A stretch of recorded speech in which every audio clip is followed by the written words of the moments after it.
So it's time for a confession. Okay. Last week, I committed a most egregious sin. I told everyone that the Mariners were done. To my credit, the M's were 4-6 in their last 10, and they were 4.5 games out of a second wild card spot, even a chance to be in the postseason. Since that time, and even a day before, the Mariners have not lost. They haven't lost. Okay, they're on an eight-game winning streak. They are 1.5 games outside of the second wild card, so they're 1.5 games away from being in that one-game playoff. 16 games left in the season. It's been so much fun to follow. It's been frustrating. It's been, like I said, a week ago. I wrote them off. They're 4.5 games out. Not enough time left. It's over. But now we're sitting here with 16 games left saying, hey, they got a chance.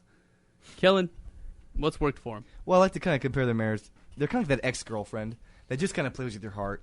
Texts you once in a while, and you get your hopes up. You just don't quite know if she's serious or not. And that's what the Mariners have honestly been all season. They're serious. They're not serious. And so, again, Christian, I kind of feel your pain there. But, again, 8-game winning streak, very, very exciting.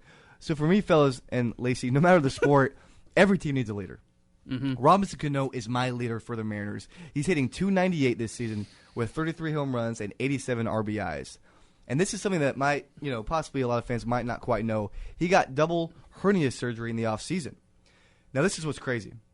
In my opinion, this is what depicts a leader.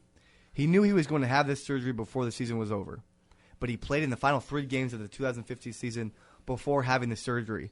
When asked by ESPN.com, why doesn't he just take the final 3 games off, this is what Robinson Cano said, who's being paid millions of dollars, and you should say, well, Cano, play for the money, but this is why Cano played. He said, I love to play baseball. I played like this for the last 2 months. I love this game so much. I love to be out there.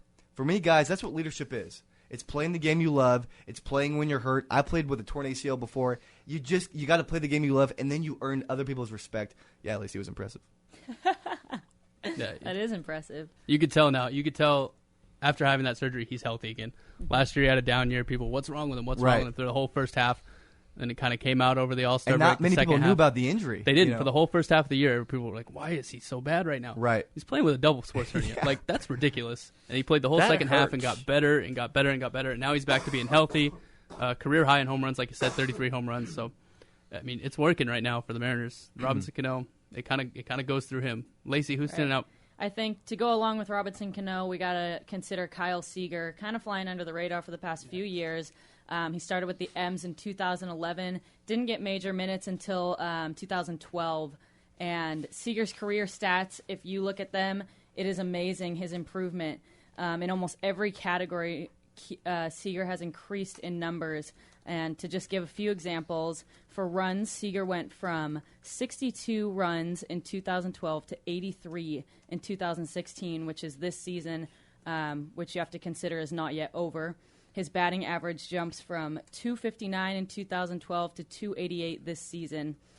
And as a third baseman on the defensive end, he has 96 putouts this season and 337 assists. He's a key component to the success of the Mariners, both offensively and defensively. That's exactly right. It's fun. It's fun to look at the numbers and watch him just get better and better and better. Throughout his entire career, it's been great to watch, and he's been super helpful for the Mariners all year long. Drew, what's been working for him? What do you think? Hiyashi Iwakuma. I know we talked about him a little bit. Oh my, that was terrible. What's his first name? Hisashi. That was better. Hisashi Iwakuma, right? There you Something go. along those lines. Call him Kuma and don't hurt yourself. Ichiro Suzuki. Can I call him Kuma? Call him Kuma. Can I call him Kuma? All right. Okay. 10-5 in the last 15 games. 3.26 ERA. 60 strikeouts. The guy's dealing.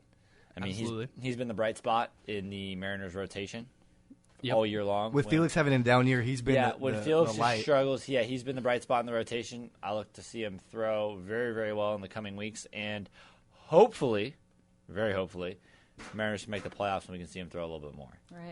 Right. I mean, that'd make Christian happy, and when the producer's happy, we're happy. It would make the whole Northwest happy. It's been way too long since the Mariners have been in the playoffs. We talked about how injured they were last week. They've just been hurt all the time. I think they've used a number about 15 starting pitchers throughout the season. 5 is your rotation number. You use 5 pitchers every 5th day. They have had to use 15. So it's kind of ridiculous. It's kind of remarkable that they're still in the hunt with 16 games left. As of right now, the M's are chasing the Detroit Tigers, the Toronto Blue Jays, and the Baltimore Orioles. The Mariners will be at home. They got a day off today, but they'll be at home for 2 sets of 3 games. The first 3 will be against the Astros, and then the second set of 3 games is going to be against those Blue Jays. So there's a great chance for if the Mariners win the series or sweep the Blue Jays, they can pass the Blue Jays in the standings, and then it'll be, they need a little help. They need the Tigers to lose. They need the Orioles to lose. They need help to get there. With this 6-game homestand, it could be, as important as any homestand has been all year long.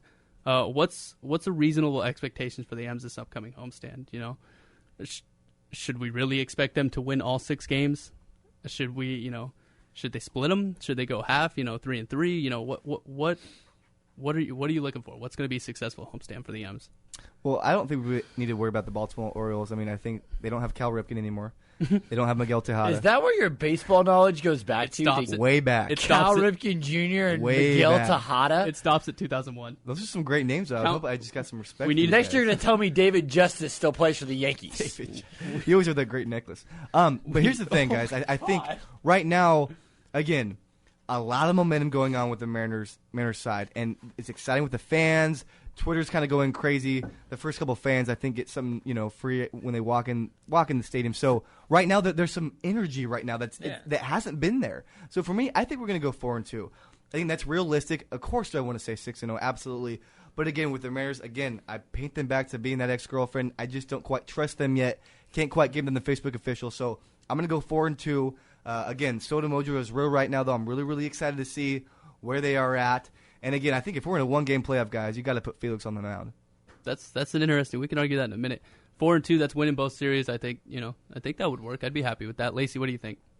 I'm gonna have faith and say 6-0. We're gonna. Whoa! Hey now! Hey now! What's in that water bottle? That's 4.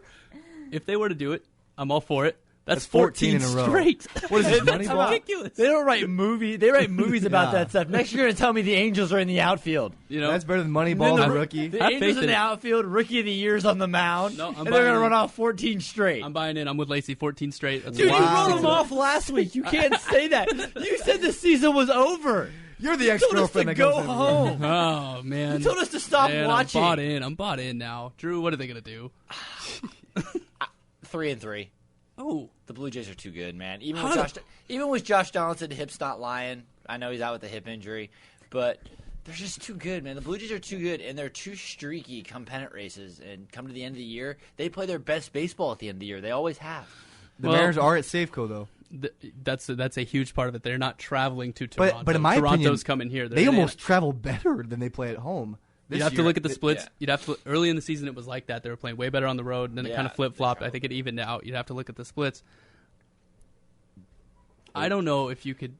I know not to overlook the Astros, but they lost Jose Altuve last night with an injury. Yeah, there goes their best player. The Blue Jays are out Josh Donaldson. That's their best player without question.